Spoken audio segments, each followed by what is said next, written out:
Paano po kaya to, ma'am? Pag po kasi nireturn to, ma'am, sa amin po kaltas na to.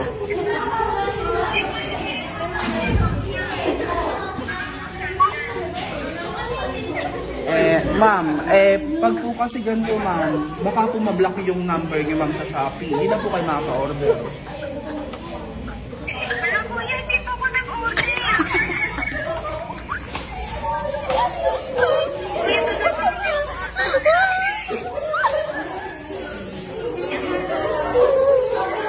Pasok!